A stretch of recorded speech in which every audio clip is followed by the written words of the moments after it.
Hallelujah. Here we go. It is finally here, folks. Ohio State opening training camp on Thursday morning, and we get 3 practices to watch Thursday, Friday. Oh my gosh, what a perfect number. It's a That's 3 things unbelievable. Thursday for the first day of camp. Welcome to The Beat, the Austin Birm Show. I am Austin, and he is Birm, and we have 3 things that we could be looking for as Ohio State hits the practice field at the Woody Hayes Athletic Center. Birm, been excited all week, and now it's even better because the offseason is dead and buried, and training camp is here. Absolutely. Did you see earlier this week, or maybe it was over the weekend, there was a SEC affiliated national columnist slash voice box who said that talking season was over and that he was now firmly in one camp of the automatic qualifiers and the playoff thing, where he said that one side wants to earn it on the field and the other wants to put the best teams in. I know which side I'm on. And I was like, huh? I don't get it, because isn't the point of playing it on the field to see what the best teams are? I would think that earning it on the field would give you more insight to who the best teams were. So I don't know how that can be an either or argument. Yeah, it was pretty dumb. And I just wanted to start off this episode of The Beat by pointing out that it's pretty dumb. Well, if your point is we can be done with mindless talking season, playoff format debates, NIL conversation, transfer portal madness, and we can just talk about football, I'm all for it. Now, I know that there are probably going to be things that transpire in August that deflect our conversation in other directions, but it's not going to be today because Ohio State practices and people can watch it, including us. So yeah. I've done this a few times, including on a Talking Tuesday with Adam King on Tuesday, looking at and projecting some things that I wanted to watch. Now it's your turn, Birm, and you can't do the quarterback. Turn and Birm. That's we got a new show idea. Yeah, we just added into the repertoire. You can't do the quarterbacks. We've already talked about it too much as it is, and we're going to see them. And I bet we talk about them on Snap Judgments after practice on 97.1 The Fan, 10 TV, 10 TV Plus, and all audio platforms. But let's remove that from today's conversation as we get set for camp. Where's the first place you will look? I mean, quarterbacks, definitely. Oh, no, just kidding. No, here's the thing. You know me, so you know the first thing I'm thinking about as we head outside. Punters, baby. No, weather. Are we gonna be able to get this done outside? When I looked earlier on Wednesday morning, which is when we're recording this, I saw that there was like a good chance of thunderstorms in Columbus on Thursday morning. And then as I checked right before we began recording this, it said it was like an 18% chance of rain. So I'm looking up. Hopefully that doesn't change, because I think when football season starts, the worst thing, and this is one thing I hate about spring practice, is when we get there and we have to just stand inside. Like, it doesn't feel like football to me when we're standing inside. So I'm hoping first and foremost we get a chance to have the crowd lined up alongside of the fields, the outdoor practice fields at the Woody Hayes Athletic Center, and give the players a chance to connect with fans right away. Because to me, if I go back to last year, the one thing that still stands out to me from these viewing opportunities that we had in August was the moment when Will Howard walked out the first time and immediately went to the fans and began endearing himself to people who were still extremely skeptical of him as a potential Ohio State quarterback, as a team leader, as a guy who came from Kansas State and was lowly recruited. And seeing in that moment, I remember talking about it on Snap Judgments after that practice. Like, that is a guy that gets it. So at the risk of taking the 10,000 foot view, I'm interested in looking at who gets it and who is out there and is embracing the moment. I know we're going to see that out of guys like Jermaine Matthews, for example. Like, I know we're going to see that out of people like Brandon Ennis, for example. But is there somebody else that maybe is in a position where there's uncertainty about them or people don't know anything about them that really gets out there and connects with people? And so that brings me to my first point, which is the things I'm most interested to see are the guys we haven't seen. Because while we do get a ton of opportunities to interact with the team throughout the year now in this new world of college football, and most of these guys are early enrollees, and most players are there from January on, the new spring transfer portal window and just a handful of summer enrollees has me wondering about the new guys. And that starts specifically with Bo Atkinson. I want to see how he fits into this system, how he fits in as a player, how he fits in as a person. But that also is about Justin Terry, the West Virginia transfer who we've not seen.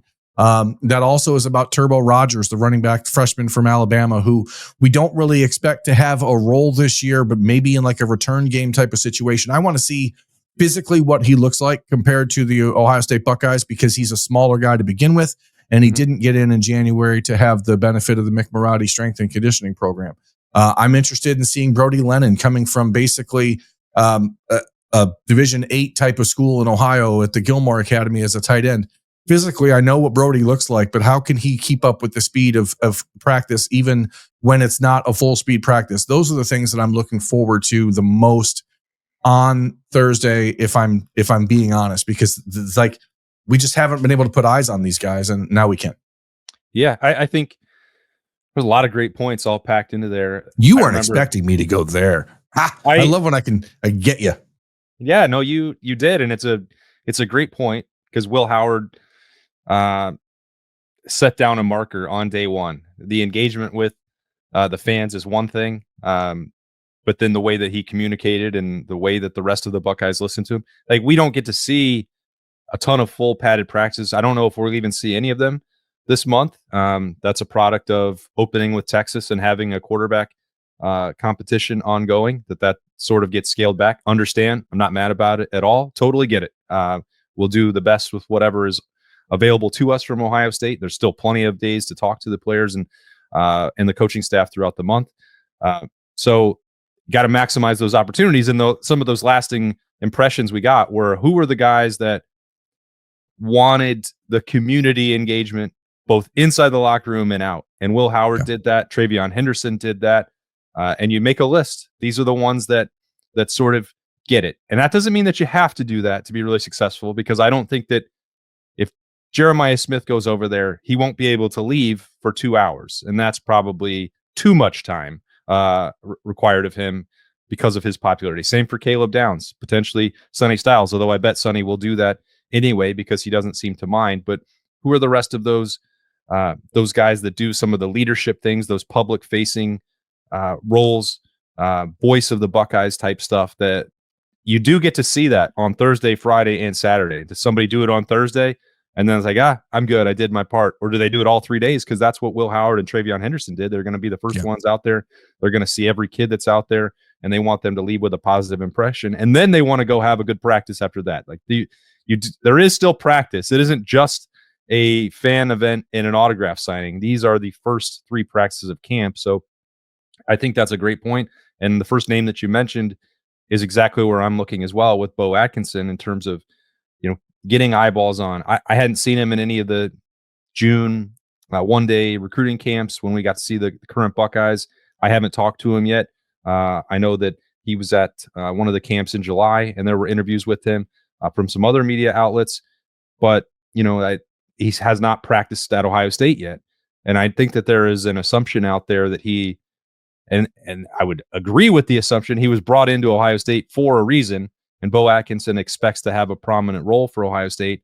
But I can't sit here and just say, well, he's automatically going to start ahead of Caden Curry or Kenyatta Jackson. We know one of those things is certainly not going to happen based on the way Kenyatta Jackson is being talked about. And I think it's unlikely given the way Caden Curry continues to be talked about, but we'll see. Like, I don't know. I don't have an opinion yet, other than Bo Atkinson was, reasonably productive again for North Carolina, but not entirely. I don't know that the consistency of the statistical output leaps off the page for him. So let's see what that looks like throughout camp. I do think that there are expectations for him, or Ohio State would not have brought somebody in the April portal window. But how did he change his body? What does that look like? Is there a possibility that he could play 3-tech for this team?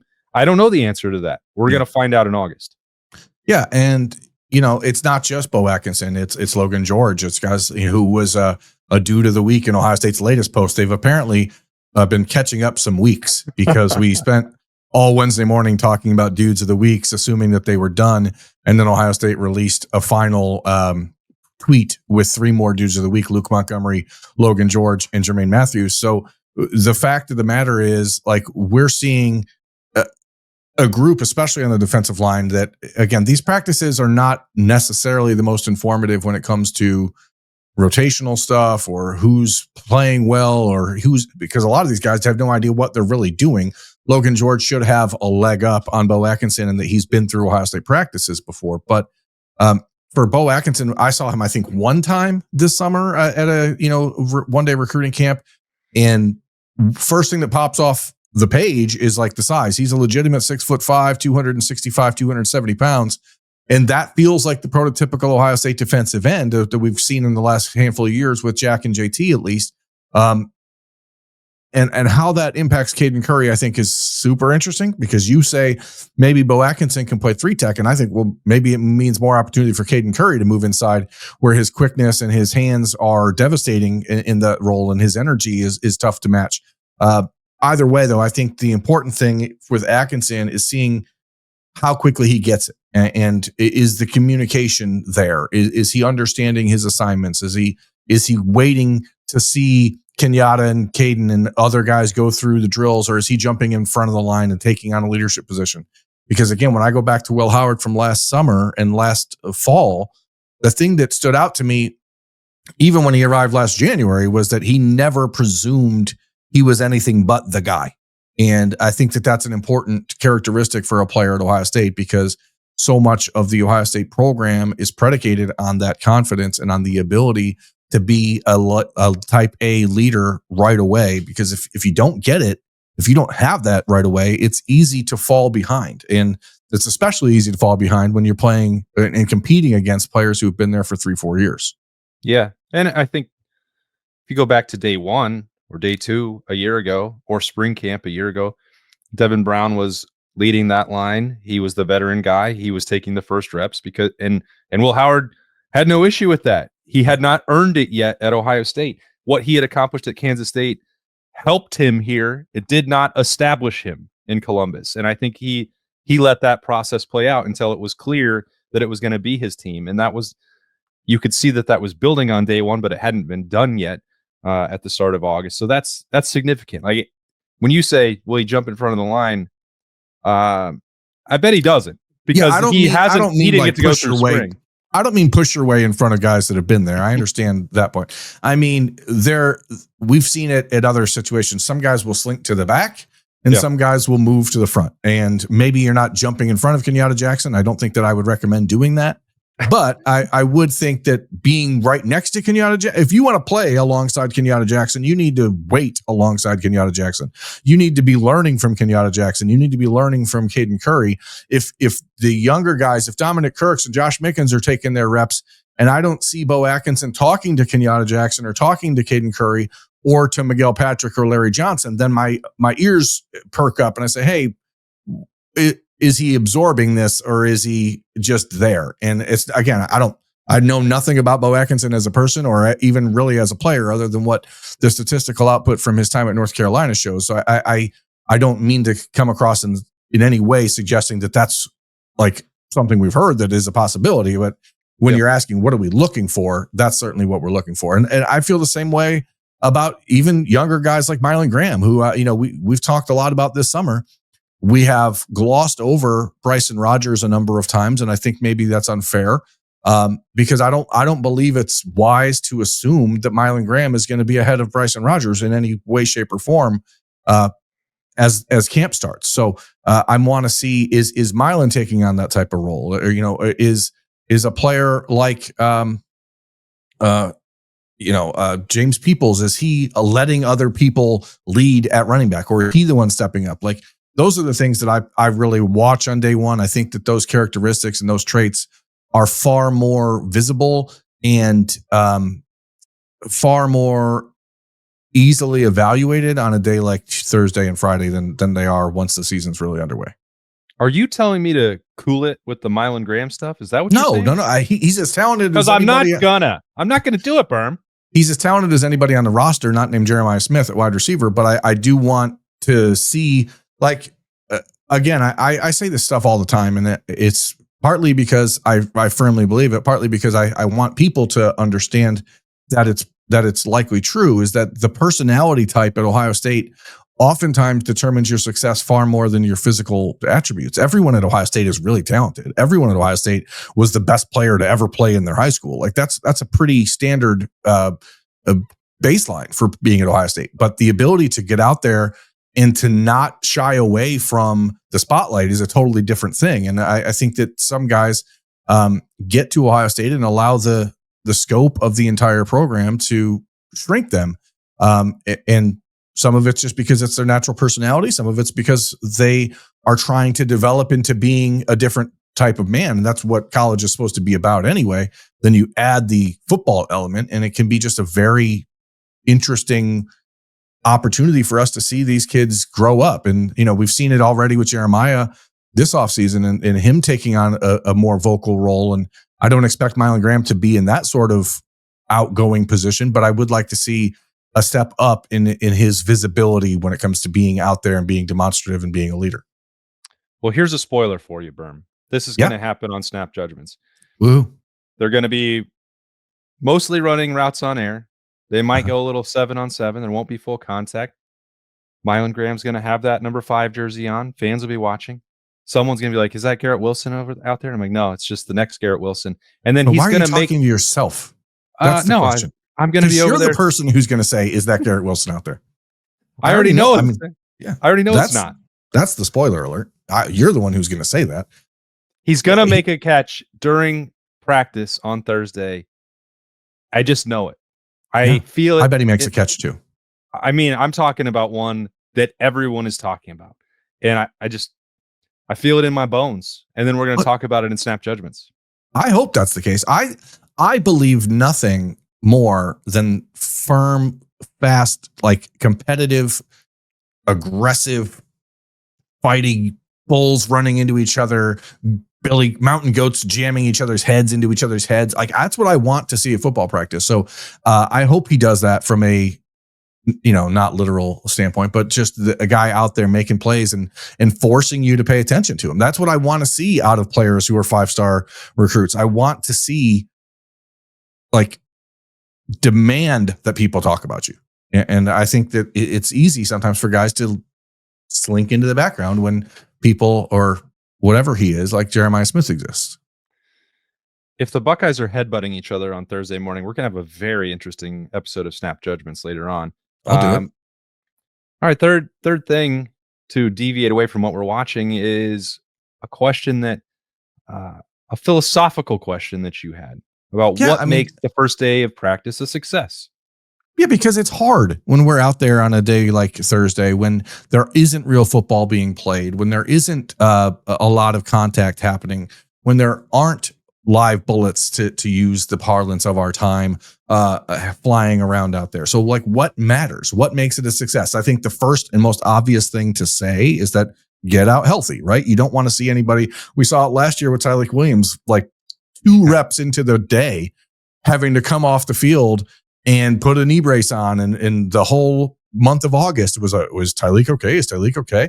We saw it with Donovan Jackson. Like, why isn't he out there? Like, so as long as you get out there, and this is a little different circumstance than last year. And by a little, I mean a lot, because there's no, last year's team was 80% guys that we knew were going to be the starters. And they played 2,000 reps and they didn't need a lot of this other informational, instructional type of practice.